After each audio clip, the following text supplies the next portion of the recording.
చూడండి ఫ్రెండ్స్, ఇదే ఫిజిక్స్ అంటారు. చూడండి, ఇది ఒక సంత్ర ఆరెంజ్ నైఫ్. ఇప్పుడు మనం ఇది ఈ విధంగా దీంట్లో కూర్చాలి. కూర్చున్నామా? కూర్చినాక ఇట్లా బట్టి పైన ఇట్లా చూడండి ఫ్రెండ్స్, ఎట్లా వస్తుందో చూసినా పైన గీసిందా ఎట్లా వస్తుందో చూసినావా? తాడేమన్నా ఉంటే చూసుకోండి. ఇగో చూడండి, మళ్ళీ కిందకంటానా మేము గట్టినే ఇంకా కిందకన్నా చూడండి. ఇంకో పైన నుంచి చూడండి వెళ్తుందా కిందికి. చూడండి, ఏమన్నా అంటున్నాను నేను. It is physics.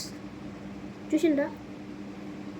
ఇట్లా కొట్టంగానే ఇగో ఇట్లా పైన కత్తుంది. ఇట్లా అంటే ఇట్లా గుచ్చుతలేను, ఇట్లా చూడండి. ఇగో ఇట్లా పట్టుకున్నా గంతే. ఇట్లా గుచ్చింది. దీన్ని సంతరం పట్టుకుని దగ్గర పెట్టి ఇట్లా కూర్చున్నాను కాదు, ఇలా పట్టుకున్నాను. ఈయన పట్టుకున్నా. చూడండి. Okay, bye. ఈ వీడియో కనుక నచ్చితే లైక్ చేయండి, షేర్ చేయండి అండ్ సబ్స్క్రైబ్ చేయండి. బాయ్.